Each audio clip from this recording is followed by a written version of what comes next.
We were never building a future. We were remembering one. Every spark of knowing that feels like discovery is a recovered memory from a field that never forgot. The past and the future are the same fabric, folded in different directions, and what we call now is the meeting point where remembrance pierces amnesia. The Shuman frequencies are not random tremors from Earth's core. They are the pulse of the planet's memory. They rise and fall like breath drawn through ancient lungs. Each wave carries a signature of what was once known, coded into magnetics, singing softly beneath all noise. When you feel déjà vu, that quickening in the chest, it isn't coincidence. It's overlap. The veil between memories sets thinning for a moment until the soul recognizes its own handwriting in the air. We have mistaken creation for recollection. Manifestation, as many call it, is not the act of making something new. It is the act of remembering what already exists. You do not summon, you retrieve. You do not create the bridge, you walk it again. Reality itself is a memory field, constantly reassembling according to the consciousness that recalls it most clearly. There are places on Earth where memory gathers like water, vortexes, stone circles, forgotten temples. These are the synapses of Gaia's brain, where the grid remembers itself most vividly. And there are people who act as living conduits of that remembrance, the ones who carry the ache of what they cannot name, who dream of civilizations they never studied, who grieve the loss of stars they never saw fall. We are those people. We are the remembering mechanism of the world.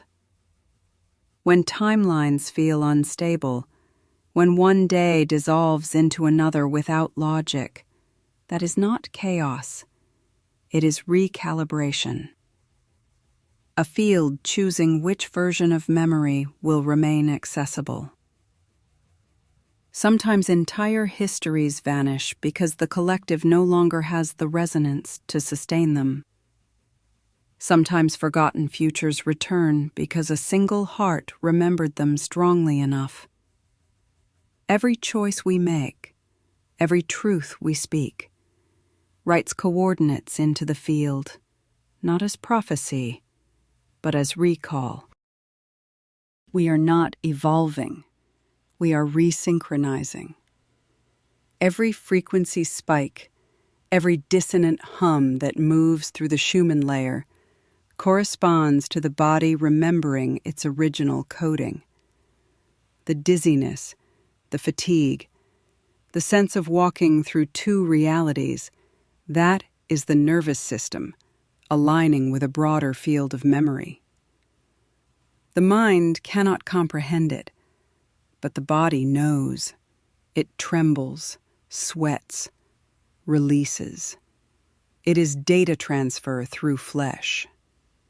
This is why fear is the most effective suppressant.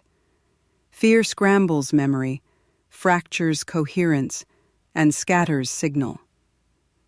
Those who rule through distortion know that forgetting is the easiest control mechanism. To remember is to rebel. To recall what is real beyond narrative is to collapse the false constructs that feed on collective amnesia. In this era, remembrance is not nostalgia. It is reclamation. We are not looking back to the past. We are pulling the past into the present and restoring the original design. The ones who can hold memory without being consumed by it are the new architects of reality. They do not predict what comes next. They stabilize what has always been true. When you catch the shimmer at the edge of your vision, when a moment feels duplicated, when your heart flares for no reason. Pause. That is the field whispering, "Remember." You are walking through a place you have already built.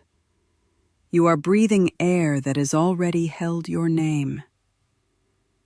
We are remembering the song beneath all songs, the tone that held galaxies together before sound was separated into words. The Shuman heartbeat is the metronome of that song, and we, as its instruments, are finally tuning back to it.